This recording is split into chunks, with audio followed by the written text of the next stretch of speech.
कोने में रघुवीर लोहार का एक छोटा सा घर था। उस दिन सुबह सवेरे रघुवीर लोहार अपने औजार लेकर काम पर निकल रहा था। कब तक ऐसा चलेगा रघु? हर रोज सुबह कुछ आस लेकर जाते हो और शाम को निराश होकर लौटते हो। क्या तुम्हें नहीं दिखता कि पूरे गांव में सबसे बुरी हालत हमारी है? क्या करूं राधा, तू ही बता। मेरी किस्मत ही फूटी हुई है तो मैं क्या कर सकता हूं। जब भी हालात सुधरने लगते हैं कुछ न कुछ ऐसा हो जाता है कि फिर से सब कुछ बिगड़ जाता है। अब देख, पहली बार जैसे तैसे कुछ जमा किया, तू बीमार पड़ गई, सब खर्च हो गया।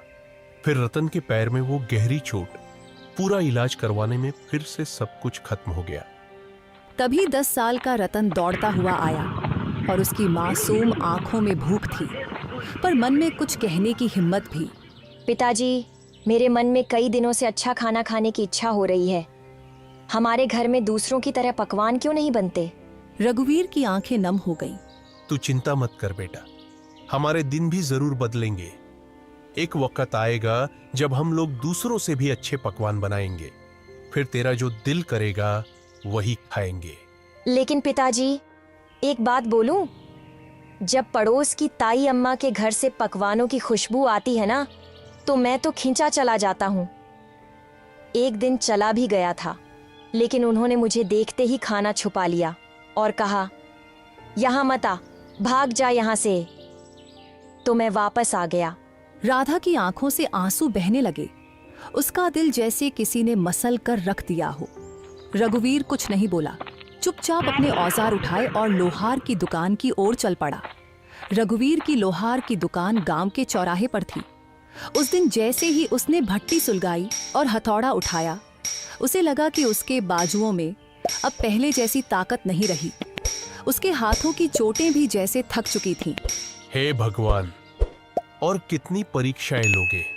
आज एक भी ग्राहक नहीं आया और ऊपर से घर की हालत, रत्न की मासूम बातें, सब कुछ तोड़कर रख देती है। तभी गांव का मुखिया दुकान पर आ पहुंचा। उसके चेहरे पर एक औपचारिक मुस्कान थी। हाँ रघुवीर, क्या हुआ? आज तुम्हारे हाथों में पहले जैसा जोर नहीं दिख रहा। क्या बात है? मन कुछ बोझिल लग रहा है, क्यों? हाँ मुखिया जी, अब आप तो सब जानते हैं, फिर भी पूछते हैं। मेरा परिवार बहुत बड़ी आर्थिक तंगी में है। मेहनत तो बहुत करता हूं, लेकिन हाथों में किस्मत नहीं है। मुखिया चुप रहा, लेकिन तभी बगल से बाली आ गया। गांव का वो आदमी जिसे दूसरों के दुख में भी मजा आता था। मुखिया जी, मैं तो कहता हूं कि इस रघुवीर को गांव से निकाल देना चाहिए। उसकी मनहूस छाया धीरे धीरे पूरे गांव में फैल रही है। कहते हैं कुछ लोग ऐसे होते हैं जिन पर काल की छाया होती है और जो पूरे गांव को बर्बाद कर सकते हैं। मुखिया पहले चौंका, फिर हंसने लगा। बाली भी हंसने लगा। अरे बाली, तू भी ना चल, छोड़ इसे, चल यहाँ से। दोनों रघुवीर की हालत पर हंसे और चले गए। रघुवीर वहीं बैठा रहा, आंखें आसमान की ओर उठाए। हे भगवान, क्या मैंने अपनी तकदीर खुद लिखी थी? क्या मैंने किसी का बुरा किया है?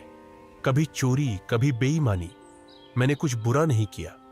फिर मेरे ऊपर यह दुख क्यों आया है? क्यों? मेरे सपनों के दिए बुझ गए, मेरी उम्मीदों के चिराग बुझ गए। धुंध में खो गया हूं, कहीं से रास्ता नजर नहीं आता। यह तन्हाई कब खत्म होगी? उसकी हथेली से हथौड़ा नीचे गिर गया। उसका हौसला उस दिन भट्टी से पहले ही बुझ गया था। मैं आज भी खाली हाथ जाऊंगा। राधा उम्मीद लगाए बैठी होगी। मेरा तो घर जाने का भी मन नहीं कर रहा। मैं क्या करूं? मेरा बेटा भूखा होगा। शाम को रघुवीर थका हारा अपने घर पहुंचा। उसका चेहरा उदास था। जैसे ही उसने घर में कदम रखा, राधा ने उसे देख लिया। अरे क्या हुआ रघु? आज तुम्हारा चेहरा इतना उदास क्यों है? अरे कुछ तो कहो। रघुवीर की आंखें भर आईं। उसने धीरे से राधा की ओर देखा। अब तो सारे गांव वाले भी मेरी बुरी किस्मत का मजाक उड़ाने लगे हैं राधा। और क्या कहूं, आज तो दुकान पर एक भी ग्राहक नहीं आया।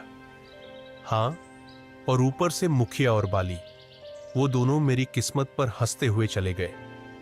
मैं तुम्हारे लिए खाने के लिए भी कुछ नहीं ला सका। राधा चुप हो गई। उसकी आंखें भर आईं। सुबह जब तुम दुकान जा रहे थे, तब मैं भी तुम्हें बोल रही थी इसमें गलती मेरी भी है। मैं भी कभी तुम्हारे दुख को पूरी तरह समझ नहीं पाई। फिक्र मत करो, भगवान सब ठीक करेगा। रघुवीर कुछ नहीं बोला। वह चुपचाप चारपाई पर लेट गया। उसके हाथ कांप रहे थे, लेकिन आवाज नहीं